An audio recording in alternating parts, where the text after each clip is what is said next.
Join us again today for an pseudo-in-depth look at the Dragonlance campaign setting for Dungeons & Dragons.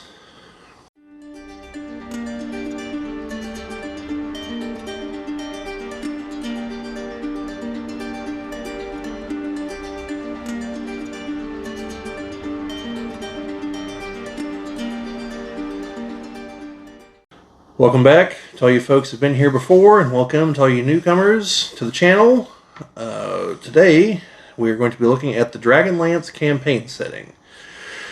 Now, the 5th edition Dragonlance book, Shadow of the Dragon Queen, is set to come out, I want to say, within 2 weeks of when we're recording this. It's definitely up for pre-order. Yeah, it's definitely up for pre-order, and there are people that have some advanced copies. So this is going to be more of the campaign setting as we know it up through the editions, as opposed to that, because we don't have that yet. Once we have that, because I do have a copy of it on order, we'll get that and review that too. But this is going to be just kind of a general... Here's how Dragonlance compares to the other campaign settings, the ins and outs, and at least from the material we've seen, most of what I'm about to say appears to be intact, but we'll have to see the final product to know for sure. The first thing to note is that it is, like the Forgotten Realms, there are a lot of novels. I believe it's something like 190 some odd. Now, a core few of those are written by Tracy Hickman and Margaret Weiss, and they are like the overall architects of the fiction side and of the world in general. They started the world to begin with. Yeah, and I believe Tracy Hickman's wife also Sure. Had heavy contributions, but she doesn't really do much as far as the novels. Right. So, and I apologize, I don't know her name off the top of my head. I believe it's Laura Hickman, actually. Now that I give that a moment, I believe it's Laura Hickman. If not, and somehow you're watching Mrs. Hickman or Mr. Hickman or whoever it would be, well, I apologize. It's not trying to offend you on purpose. We don't have to try. Yeah, don't worry. Charisma is our dump stat. If these videos go long enough, I'm sure it will offend all kinds of people. Yeah, so they the original novel trilogy, the first novel, very closely followed their group's playthrough of the first module, and afterwards they decided that narratively we can't keep doing this. So they had to kind of take the broad strokes of the other two modules to create the other two novels. Because there were parts like, well, like these characters kind of have to survive. We can't leave that up to the whims of fate of the dice in the game. So, interesting things you find out if you can find yourself a copy of the annotated version of the trilogy. And just for those of you that are unaware, I think just briefly... Imagine, like, here's your normal text, but imagine it's a little bit closer in, and then there are notes on the exteriors about just their thoughts from that section of the book. Very spoiler-laden if you do happen to get your hands on a copy of either of the two main trilogies that way. So read the notes at your own risk if you've not read the books before, because they will... The second trilogy, literally like in the first chapter, like, oh, and here's what's going to happen to this character in the second to last chapter of the book. We're setting it up right here. And it's like, oh, okay, well, there goes the surprise on that one. But the book does also warn you about that. So, So get the unannotated and don't tempt yourself. Yeah, I mean... then get the annotated later. Yeah, I had not read them and read the annotated versions. I do... I know, I'm sure there are people out there like, oh, Weiss and Hickman aren't the greatest authors ever, and their fiction's kind of cheesy and one-dimensional. Like, first of all, that's not true. They are fairly decent authors. Like, I mean, I'm not a published author, so they're better than I am. But and they managed to, like, the fact that this setting is still like, hey, let's jump on this for 5th edition in the broad spectrum that they're going to, because it's not just the book. There's going to be a board game. There's the miniature set, but also a bunch of subsets to fill out like everything you're going to need for the campaign. I mean, it's getting a push. Not to mention the spark of creativity that led to 190 some books. Yeah, yeah. So they're not pushovers as far as authors, you know. But there's some slight genericness to it because that's baked into the setting. But you're going to run into that in most of the D&D settings anyway. So unless you're writing for like Dark Sun, there's going to be a level of that anyway. However, the insights to someone who's not an author and who would one day like to be, the insights in the annotated versions they're good. There's not just we were setting this thing up here, but it's also like, here's why a scene like this is important. You know, because there are scenes in the book that people have called them out for. They're like, oh, that's kind of a wasteful scene. Like, no, you don't understand. From a narrative standpoint, this is why you need this scene. And they go through and explain why. And so, to me, that was very, very informative. So, you know. I imagine that would be very helpful if you aspire to be a writer yourself. Yes. So, anyway, onto the setting itself. One of the... there's not really going to be a particular order. I'm going to address the various, like, differences between this and say... Probably the Forgotten Realms be the closest comparison here.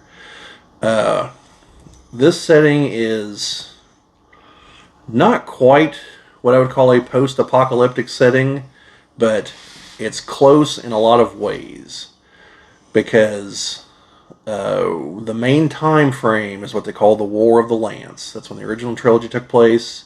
That's when the upcoming 5th edition adventure is going to take place. And so, like, most of the major events of the setting are spawned from this event.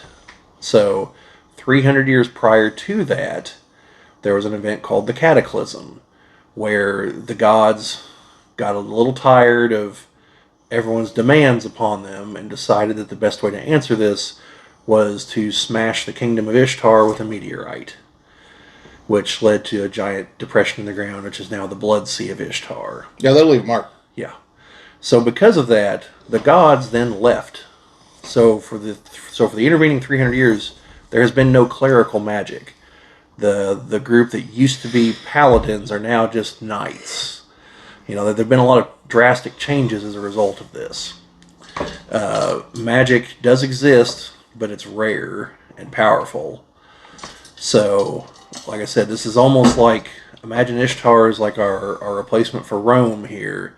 This is an early medieval setting versus the realms, which is late medieval to Renaissance in terms of construction and. So you're talking like late Iron Age almost. Yeah, I mean they have castles, you know, and they have knights in armor, but we're talking like city states mostly, not really more King nations. Arthur than King Edward. Yes. And and so that's kind of how it's all fallen out. And so on top of that, the various races don't overly get along.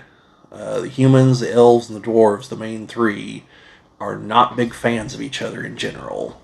They all have reasons to be resentful towards the others. You don't have a lot of half this and that. In fact, one of the main characters is Tanis Half-Elven. It's to the point that he is known as Half-Elven. There's not a whole hell of a lot of half-elves walking around, is my point. And even in his backstory, it's not from a willing relationship. So, you know... Dum. Yeah, so you get things like that. It's a very human-centric setting, but the elves and dwarves do play key roles at various points. Along those particular lines, there are no orcs.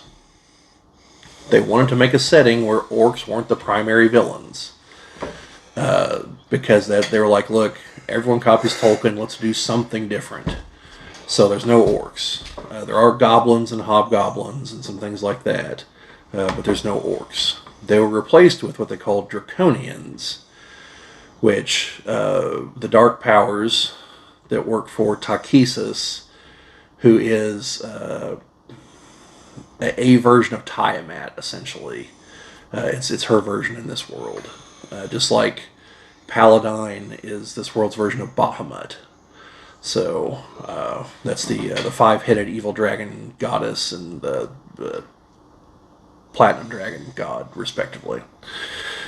So her forces, she's given them magic to be able to take dragon eggs and corrupt them and transform them into humanoid-sized dragons called draconians, and those are part of her army in the War of the Lance.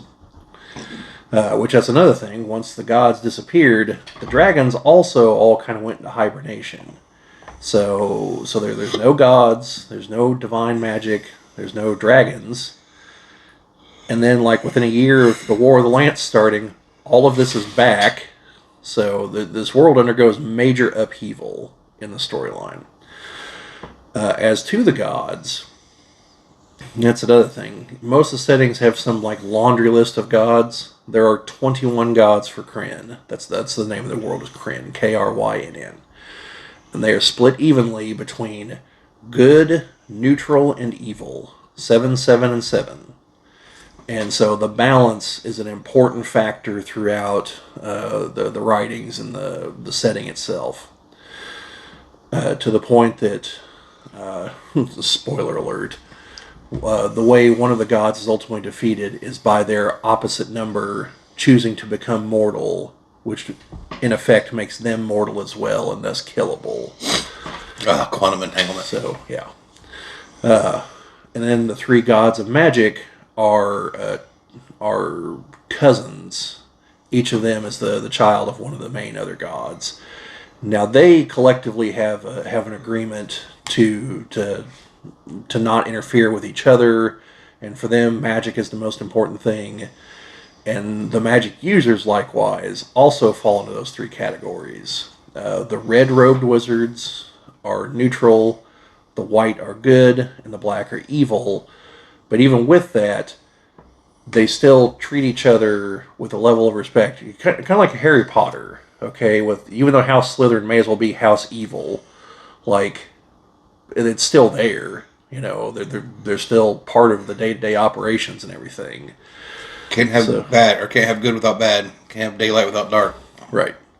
So, and Ishtar is a lesson in the forces of good becoming too powerful because they became to the point that they were too demanding of the gods. Because they're like, well, look at our greatness. You know, surely we are as one with the gods themselves. And the gods like, no, you're not. Not so much. So yeah, and then once the War of the Lance, a big part of the plot is the people rediscovering how to get in contact with the gods again. Whereas Takhisis has already made the first move and is rallying her armies to try to take over everything, while all the other gods are off, not even paying any attention. Because, unlike in other settings, they don't subsist on the worship of their followers, like, say, the Forgotten Realms, where the Forgotten Realms, because of Ao's decree, the gods' fate is tied to that of their worshippers. If their worshippers go, so do they. So they have to actively cultivate worshippers. Whereas I don't believe that's the case in Dragonlance as near as I can tell. So she just rolled really well on initiative. What's that? She just rolled really well on initiative. Yes. And she does that a couple times throughout the setting. Like she's good at that. But yeah, so her army is mainly goblinoids, evil men, and then the draconians and the dragons. Now this setting in its prehistory up to this point, there's also the previous wars where the good aligned dragons fought alongside the forces of good, and both sides had knights that rode on the backs of their dragons. So think, Game of Thrones stuff, but decades before Game of Thrones here. And then, of course, there's several artifacts like the dragon orbs to try to control the dragons. The dragon lances to kill them, which is what the setting's named after. And, control is an illusion. Then, so you have those. You have like I said, your magic is rare but powerful. because there's not really much of a defense against it, especially while there's no divine magic, because then there's no defense against it other than your own arcane magic. There's not much of a checks and balances system there. Yeah, and so you have characters like Raistlin Majer, who's one of the main characters in the original trilogy. He starts off as a red-robed wizard and ultimately drifts to the black-robed wizard. But in the span of roughly 5 years, I believe, he goes from like a journeyman wizard to like a master, an archmage. So it's possible to like really hit the acceleration curve on leveling up as a wizard. If it's funny you say that. I was going to say excel. Yeah. And so yeah, he becomes very strong, and their depictions of magic. There's a few differences. Like, yeah, they still use all the flashy spells, and that's like showing how destructive they are. But like Raistlin, to prove to his apprentice Dalamar, who's an elf, at one point, how powerful he is, without using the spell, as near as I can tell from the description, he literally just takes his hand, puts it on Dalamar's chest, like so, and where his 5 fingertips hit, it burns a hole into his chest. That's unfortunate. And that scar, even like the books that are like 20, 30, 50 years later, those wounds are still there. Dalamar cannot heal them. And that was to teach, and Dalamar even looks at it and is like, it's a very important lesson I learned there. It was like, there's always a bigger fish, basically. And, yeah. And so that was no like spell to do that. That's just how powerful Raistlin was, that literally has like finger of, burning finger kind of thing going on, like an anime attack, basically. And, yeah. So you have things like that going on. You have the knightly orders that are remnants of the Ishtar days, like the Knights of Solamnia. They're the main one, and they're falling into disarray before the armies show up, and they've become almost more of a social club at this point because there's no big wars. Half the populace still blames them for the fall of Ishtar because of the actions of one of them in particular, Lord Soth, who could have averted the cataclysm, but didn't, and as a result, he's cursed to be a Death Knight. Which, if you know anything about Death Knights, part of you are probably thinking, well, that's not altogether too bad. I mean, you're a sentient undead that's pretty damn powerful. But the rest of the curse is all the people and his wife and the elf lady he was in love with are all like screeching banshees that never give him a moment's peace anymore. And he's had to deal with that for 3 centuries now. So nothing changed? Yeah, pretty much.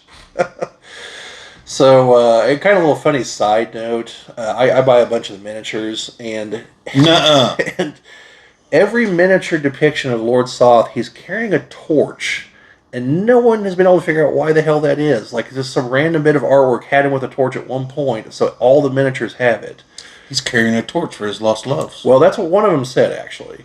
But it turns out the adventure is going to explain it, at least why the new one has it. It's because Takesis has given him this purple flame that he can take it to a corpse of a dragon and reignite the life within it and turn it into a death dragon. Oh. And if it's advanced enough, it becomes a greater death dragon where it's sentient and everything. And the death dragons, they have their big massive fire attack. Everything that hits 0 hit points from that instantly is dead and becomes back as a zombie. Oh. So that's very White Walker stuff going on there. Not killed. Right. 0 hit points. Right. So, yeah. So what happens? So you're 0 hit points, you come back as a zombie, and somebody heals you.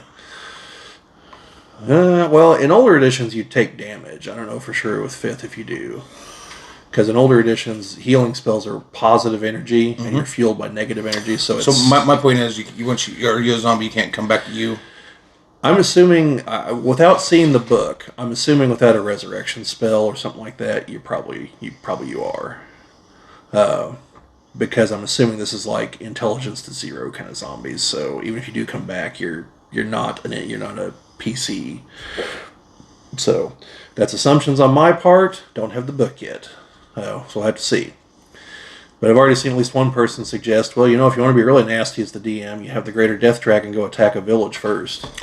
Yeah. Because the villagers ain't going to withstand, I think it's a 10d8 damage on the attack. That would kill a bunch of villagers. And, of course, the first comment was like, 10d8, you walk that off. It's like, well, yeah, sure, as a level 20 NPC, as a PC, sure, but not as a level 0 commoner, you're not. So... Jim Bob's just out there milking his cow. Yeah. Next thing, Jim Bob and the cow are going to be zombies. But yeah, so that's a new thing. That's a new addition. And I'd love to know from the inside if that was like, guys, we always show this guy carrying a torch. We got to do something with this. Yes.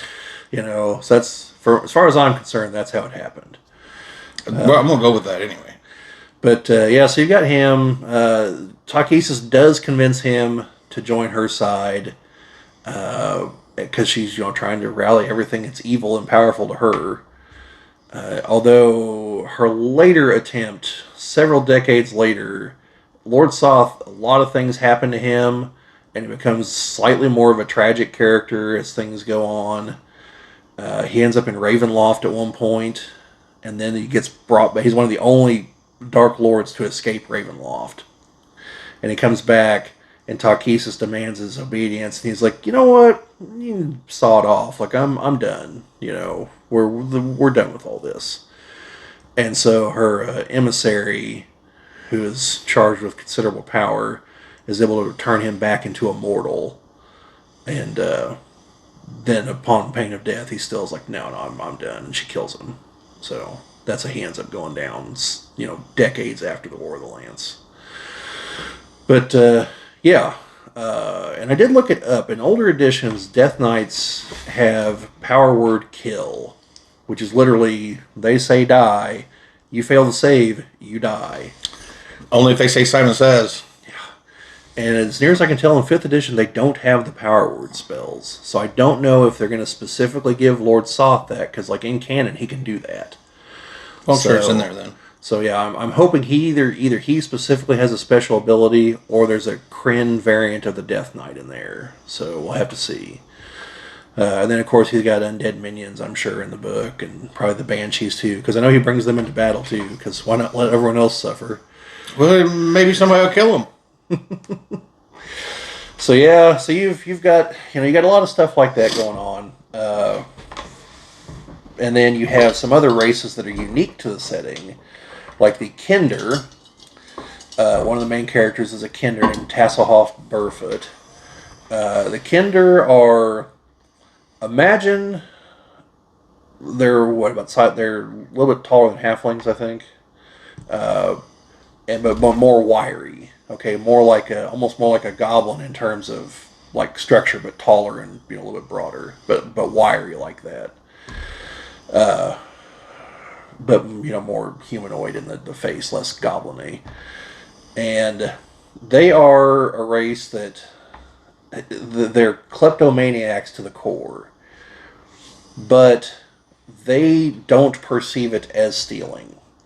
They'll go through anywhere they go through, they just pick up all kinds of random crap. If they ever turn out their pockets, there's just the spoons and coins and thimbles and literally anything they could have gotten their hands on could be in there. They don't remember taking it. They, honest to God, intended on giving it back. That's just not how their minds work, though. So some people find them annoying. I think they're kind of funny myself, especially Tasselhoff, in the newer book. He's going on about, everyone in town always comes to me when there's something's missing, and I always help them find it. It's like I've got it here somewhere here in my house. And it's like, well, yeah, because you stole it, but it just never registers with him that, until there's a part in one of the much later books where something serious does happen, and he finally has a serious position on something. It's just so sad whenever it finally happens, because you're used to him just being this freewheeling character, and that happens. It's like, wow, But well, what a great way to give gravity to the situation. Yeah, but. Yeah, so you have them, and they carry a weapon called a hoopak, which is like a staff with like a sling on the end of it. And they're adept at avoiding capture, because they're slippery. But yeah, like a lot of the cities, they're always like, oh no kinder here in the shop, no, you stay out there. Let your human friend come in and do everything. You go look at the ducks over there or something, Excuse me. And Tasselhoff in particular is just absolutely fascinated by magic. And Racel at one point, I think, used the spell to toss him out a window into a duck pond, and I think that was literally like the greatest thing that ever happened to him, in his opinion. And he always talks about getting magicked to other places, and Racel's always just like, I literally just use like telekinesis just to move him like 10 feet, but he's fascinated by it, so here goes, And yeah, so they've got a bunch of weird traditions and uncles that they always talk about that I don't think they actually have those uncles, but who knows. And Tasselhoff has lots of maps too. I think that's unique to him, but he's a big fan of maps. So then you have them. Then you also have the Gully Dwarves, which are some kind of offshoot of the Dwarves, although the Dwarves will not acknowledge this, because the Gully Dwarves are, to put it in diplomatic terms, they're special. Like, they're challenged. We'll go with that. But again, like the Kinder, obviously they don't understand that. But the other races all look down on them with just like disgust and disdain, and they view them as I guess slightly above animals. I guess They're great for slopping pigsties. Yeah, and slave labor. If you can explain what the task sufficiently. And then surprisingly in the novels, it's Raistlin that's like the other companions have opinions like that, and Raistlin's like, what the hell's wrong with you people? Like, you call yourselves heroes, And he done went black robes. there's a challenge right in front of you. Like, these people are the downtrodden, and you just have the same exact opinions as these other jackasses. It's this is why I have nothing but contempt for all of you. He's a good guy. On the team, hates everybody. It's great. No prejudices. Yeah. Hates everybody. Then he had a grudging respect for Sturm, not so much like his oaths in particular, but the fact he knew he would keep them. So he always had that level of respect for Sturm on that one. But yeah, so you've got those two races, and I want to say there was another race, but I'm drawing a total blank on what it is. I know there's several different versions of the Draconians, based on which dragons they were crafted from. And originally, they were only from the metallic dragons, the Good Align dragons. I do know that this is going to open it up to also have Draconians of the chromatic and gem dragons as well. So there's going to be some new Draconians pop up here, and the artwork's definitely been changed on them. Some of them look a lot larger, and whatever, it's a new edition, that's what happens. But yeah, so there's that. I know in the past they had there was a little bit of a hang up with the fact that the Draconians were depicted as just evil all the way through, when they were a created race and didn't have agency of their own on that front. And I do think a couple later books do establish that some of them do break away from the main army and go to do their own thing. Their problem is, I'm pretty sure they can't reproduce because they're magically created. So their only hope is to find more dragon eggs, but at which point they're kind of screwing over the dragons. So, they're left in that whole moral hole, what do we do? We're just going to die gracefully and hopefully someone will remember us. So yeah, you got things like that going on. You've got, as relates to magic, there's the Towers of the High Sorcery. I believe there's only 2 of them left by this point in the setting. There was one in Ishtar, but now it's at the bottom of the sea. Inconvenient at best. Yes. And one of them is also closed off by the guardians that are outside of it until Raistlin goes and reclaims the tower. that involves time travel shenanigans. And I say reclaim, and I'm not going into it in here, but trust me, it all makes sense in context of the novels. And then, if one is going to become a wizard officially, you ultimately have to take the test at the Tower of High Sorcery. And the test is different for everybody. It changes whoever takes it, and it exacts a cost. And it could kill you, but it will definitely exact a cost. It almost killed Raistlin, and he's kind of a bad mofo. yeah, it almost killed him, mainly because he had to fight an undead sorcerer that was kind of hanging out and tried to steal his life force. Rude. And then, I don't remember if it was before or after the test, but the guy who was training him made it so that Raistlin's eyes have a gold hourglass shaped to the pupil, and it makes him see the effect of time on things. And I have no idea how this guy thought that was going to give him a positive outlook, considering that, like, entropy is the ultimate end of everything. So, that's kind of on that guy, in my opinion. Like, I think he just made matters worse, but that's just me. Raistlin also has gold skin. Something to do with the magic stuff there, too. Not all the wizards have that. That's unique to him. I bet the girls love it. Christiana does. Yeah. I bet other ones do. Probably are, yeah. But without going too far into that, like, he has not partaken. Yeah, well, and the Hickman and Weiss explain that, like, in the sidebars. If I remember right, like, they don't actually spell it out in the story in the second trilogy, but they're like, yes, this is what we're alluding to. Is he keeping his essence pure so his magic is more better? Yes. So that nothing else can sway him from his course, because there comes a moment where he has to admit to himself that he does love Christiania as well. Hey, no spoilers, mister.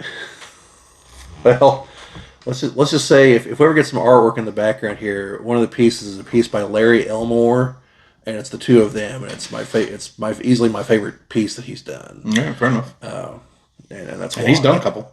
Yes. Larry Elmore used to be like the guy for the Dragonlance artwork. Check him out at LarryElmore.com. He's still alive. He's getting up there in age. I don't think he's going to be coming to Gen Con ever again, from what they said whenever I emailed last year, because of his age, and with the COVID still being a thing. Like, probably best if he's not around 50,000 people that have God only knows what. So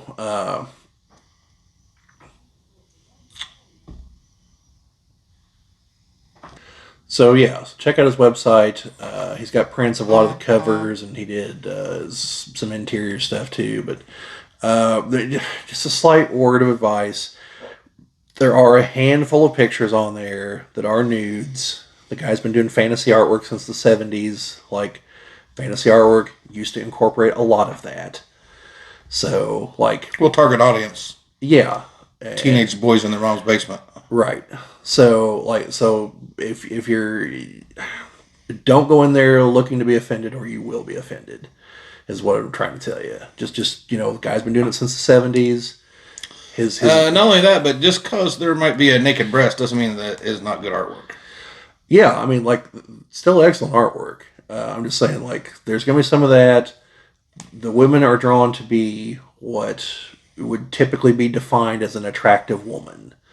Not a whole lot of 4s and 5s running around in these pictures, okay? So, if the realism part of high fantasy that we get stuck on is the attractiveness of the women, then I'm out in the whole deal anyway. Okay. Well, I'm just saying, if that's where I have to suspend disbelief, then that's... I guess I don't follow what you're saying. If you're offended by the fact that the fantasy is of pretty women, but you're okay with the fantasy of the rest of it, then I don't know if you're in the right place. Oh, well, yeah. I mean, that's the way I look at it. Because, I mean, I've never heard anyone complain that all the dudes look like Arnold Schwarzenegger and Conan. Right. So, and for the record, for what it's worth, it's actually one thing about Elmore's guys. They don't all actually look like they came out of a Frank Frazetta painting. They're they're a little bit more, I guess, realistic proportion. I mean, they're still ripped, but they're not like I can, smash two oak trees together at the speed of light with my biceps kind of ripped. So, you know, but yeah, but anyway, but the artwork itself is great artwork.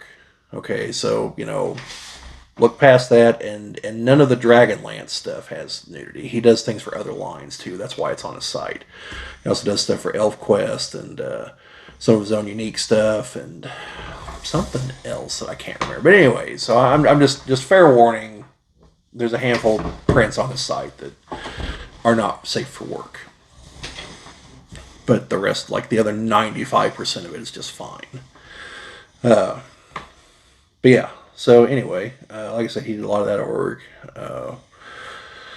and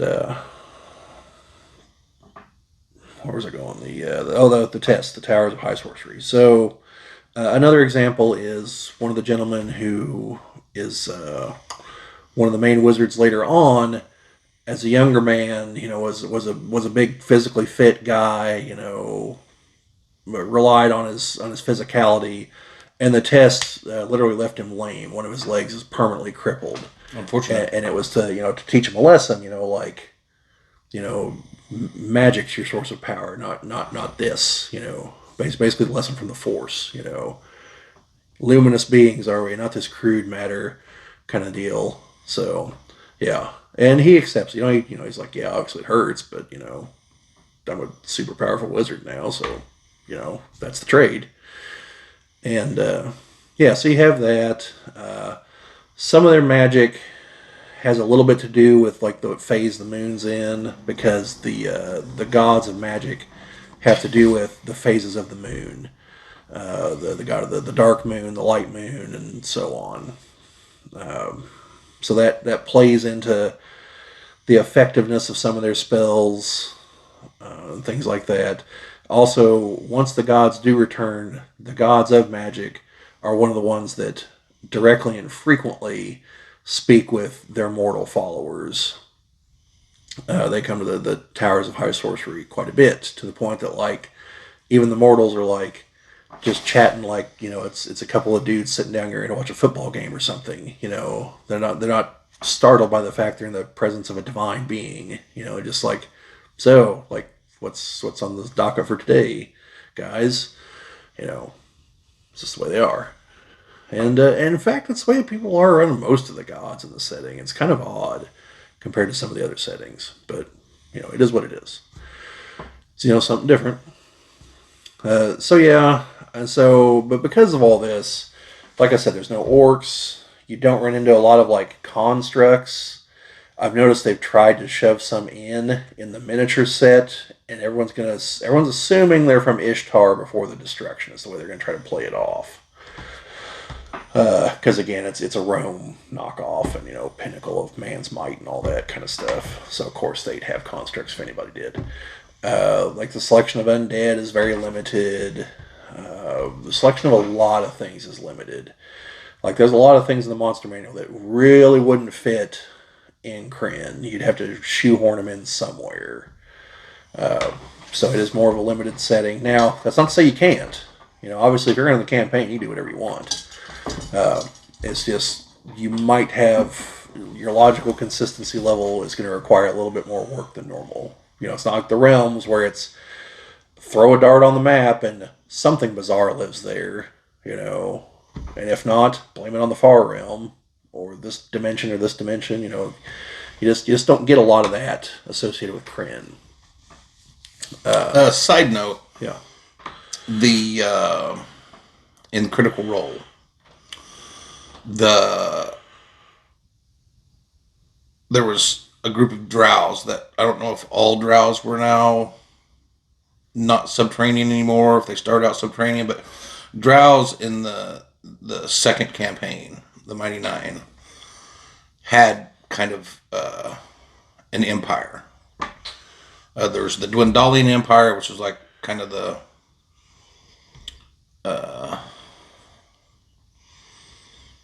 I don't know, the normal empire, Yeah. but was full of crooks and people taking advantage of their station up high. And then there was the Kryn Dynasty. That's what it was, not the Empire of the Dynasty. The Kryn Dynasty. I don't know if it's spelled the same way or not, but just every time I hear the Dragon Riders of Kryn or something, I think of that. Yeah. So just a side note on the Drow. Overall, they are different from world to world. And even there's some differences within, because like in the realms, most people know of like the subterranean Drow, but there is a city. I want to say like middle south, and I can't think of what it's called off the top of my head. That there are Drow that live on the surface and have for a while, and they have a temple to Lolth on the surface that's built like a giant spider. But as far as I know, they get along with everyone else in the city. And so, they don't all live underground, and they don't all worship Lolth either. Well, in Exandria or Wildmount, or it was in Jorhas is where the Kryn Dynasty was, I guess. But I don't know if they do Lolth or not. Maybe back in the day they did, but now they had what he called it was a dodecahedron. It was the Luxon beacon.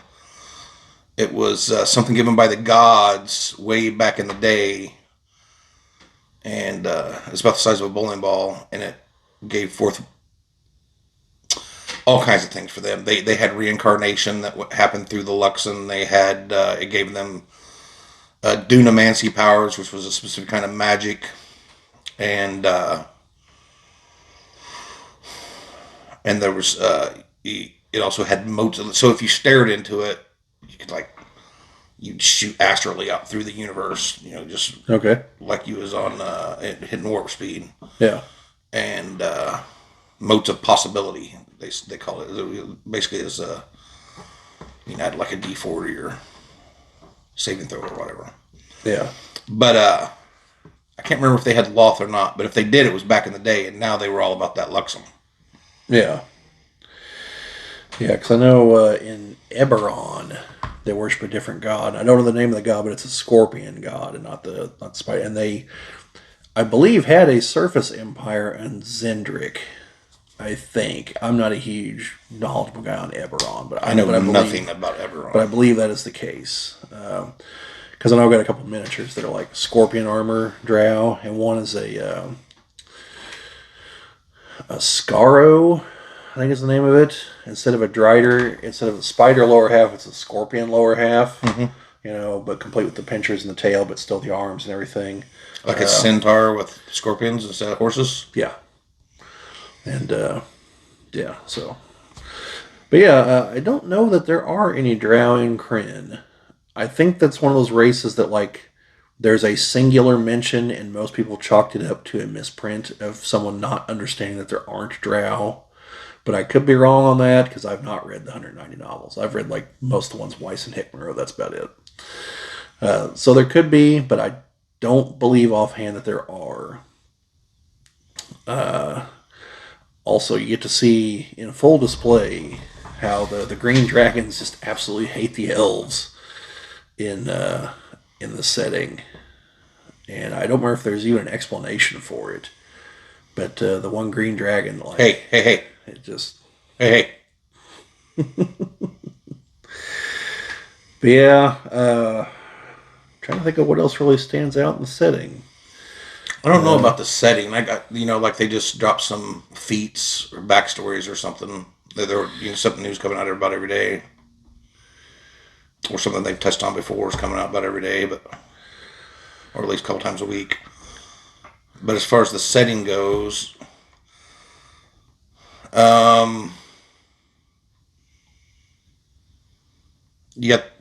so he said that the races don't work together well. That's not the case for the adventuring party in the novels. I mean, there's Kinder and dwarves and humans and there's issues, but I think there's only Tannis half elf. I don't think there's a full elf in there, right? I think so, right? So, but yeah, the adventuring party is definitely like an exclusion to this. Flint Fireforge helped raise and train Caramon and Raistlin. They're the twin brothers. Raistlin I've mentioned before already. He's the wizard. Caramon's a fighter. is probably the best class, although it could be barbarian based on his size, but it's probably fighter. And then they have an older sister, Kitiara, and she eventually shows back up, and she's got some history with Sturm Brightblade, who's a knight of Solamnia who's with them. So he's a human paladin, although again lacking any like magic powers, but that's what he is, a knight, you know. And then they pick up some other people in Tasselhoff, the Kinder, and then Tanis Half Elven is a ranger, and then And the Flip Fireforge is a dwarf. yeah. I mean, if you can tell by his name, but Yeah, an older dwarf. That's important. An important lesson ends up occurring there too. Have you made it all the way through the original trilogy again yet? no. Okay, well I won't tell you. Yeah. So then you also have Tika Wayland joins the party. Her weapon of choice is a frying pan. She's going to end up a banshee. She ends up marrying Caramon. And becoming a banshee? No, I think she outlives him if I remember right. Because she's a banshee. She's been sucking his life force. But she's a cook at the inn of the last home, which is where they all meet up. You know, they've agreed to meet after a while, and that's where the story begins in the original trilogy. And so she's the cook there. Trouble ensues, and they all have to make a run for it. She goes with them and ends up, going on the whole whirlwind adventure through the rest of the trilogy. As one does. Then they also pick up Gold Moon. She's the woman who found the book with the golden pages. It's a stand-in for the golden plates. Tracy and Margaret are Mormons, so it's I didn't know that. Standing for Sure. Joseph Smith. Yeah. Is that Joseph Smith, and he's the one that talked to Marconi. yeah. So and that's it doesn't intrude into the story for those of you who are like, oh, I don't know if I want to read books written by Mormons for whatever reason. Like, no, like this is the, if you know anything about Mormonism, this one thing will stand out to you. The rest of the book, as far as I'm aware, no. Yeah, because I lived in Utah for 2 years, surrounded by Mormons, and dated a Mormon, and I read the books and didn't know that they were Mormon. Yeah. And apologies if I've misheard that, by the way. Like, that's what I've been told repeatedly. So they're not Mormons, they're Scientologists. Well, I mean, I'll apologize for calling them Mormons, but, I mean, not so much I don't know, them people's crazy. the Scientology part. But, yeah. I've seen Battlefield Earth. Oh, that movie is so terrible. It is, and it's a shame, too. I mean, there's all kinds of good people. I mean, good actors. I mean, they're Scientologists on the hook. I mean, probably good people, I guess. I don't know. But I assume they all were. I mean, like, they knew what they were getting into. I mean, Barry Pepper. Yeah, John Travolta, Forrest Whitaker. That other guy. Yeah, but it's a shame. It didn't have to be a bad movie, I don't think. Yeah. Well, I mean, to me, what it boiled down to was the one part that just made it, I'm just like, full stop, I don't buy into this at all, is their atmosphere combusts when exposed to radiation.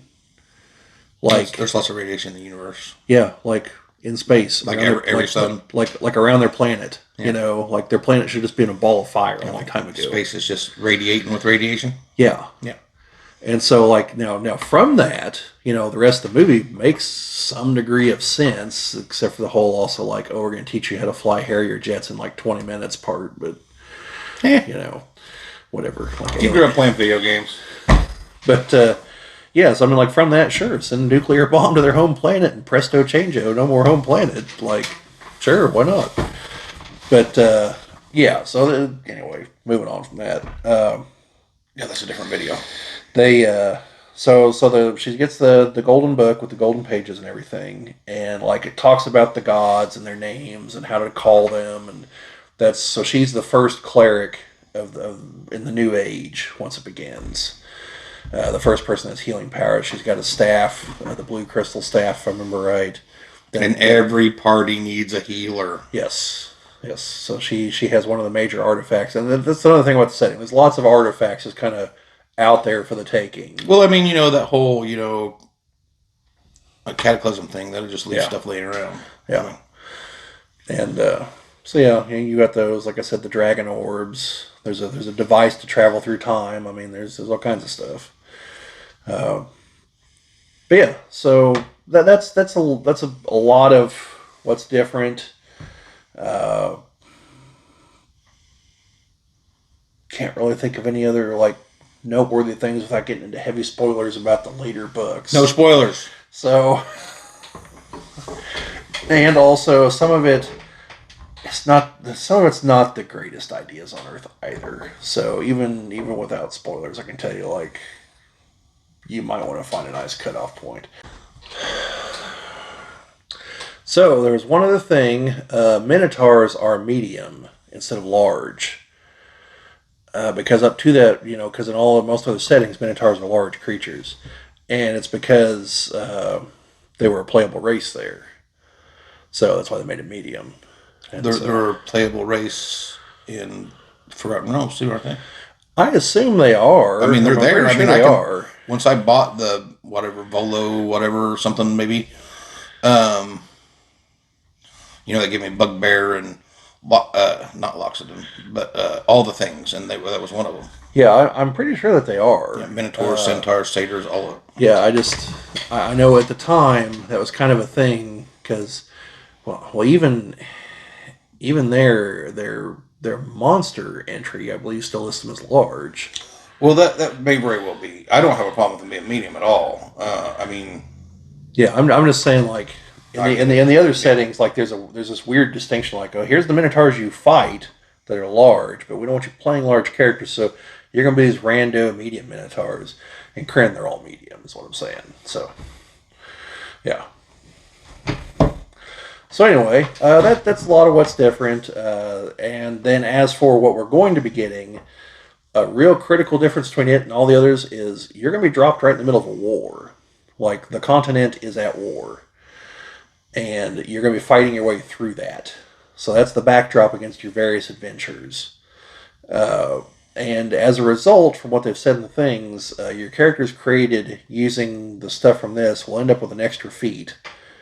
Because, like, you're going to need to be tougher because the encounters are supposed to be tougher because of war, Can you start level 1 yet? I mean, you'll be able to with the book and everything. Yeah, that's what I meant. There was one other detail kept it in the back of my mind. I don't know why I didn't bring it up. One little quirk: they don't use gold as currency anymore after the cataclysm. They use steel. Because they're like, well, steel has value. Like, what the hell are you using gold for? Gold doesn't make a good sword. Yeah, So whenever knights have like a full coat of armor, like you got to realize like they're wearing a lot of money. So might get rolled. Yeah, so it's just one of those things, because I think, unless I'm conflating this with Dark Sun, because in Dark Sun, they don't use any metal, because there's none left. All their weapons are like bone weapons. If you've got a metal weapon, like, that's worth a small fortune. And I don't remember what they use for currency, but it's not gold and it's not steel. And paper fiat money. Could be. Although I don't think there's many trees left either. Yeah. So, rock pebble money. Probably. So I believe it's in the Dragonlance. They actually do come across a cave somewhere, and there's a whole bunch of gold and jewels and stuff, and they're all like, man, that would have been great. 3 centuries ago, this stuff was worth, a fortune. Like, now, it's yellow metal, whatever. Can use it for some spells, I guess. That's about it. So, yeah. It's just one of those things. I kind of surprising, I guess, unless I'm forgetting something, since they take more of, like you said, like the Arthurian look at things. I would think that gold would still have a use for making magic items, because one of the reasons that so many things are made of gold in fantasy is because of it's the purity of it. Same likewise with silver. Yeah, it's a good conductor of electricity. Why wouldn't it be a good conductor of magic? Yeah, but also likewise in silver. For those of you that don't know, that's why in a lot of folklore, like silver weapons are useful against like vampires and werewolves because they're a pure, potentially holy metal, versus The impurities have been cooked out. yeah. So that's just one of those real world things that I'm just surprised hasn't carried over as much into the other setting, but not everything can. Plus, they presumably don't want the characters to sit there and melt down their money and turn it into weapons. And also, gold wouldn't make the greatest weapons on Earth either. No, they're It's heavy too- and it's too soft. soft, yeah. So, I'm sure you've noticed that it is just me and not me and Brad sitting here at the moment, and I'm wearing a different shirt. Presumably, I filmed the other video a while ago. We ran into a technical difficulty, and the last little chunk of this video got eaten up, and we want to get the video out. So, the other video was essentially done. As far as our Dragonlance Primer, and now that the new book is out, we want to just get this video going and get it out. So the only thing left was going to be hey, so this is YouTube, hit the like, subscribe, share it around, make some comments. Anything else you want to know a little bit more about, let us know, all that stuff. So didn't want to just cut the video off with just a blank slate. So here's the end. Thanks for watching, and we will see you folks later.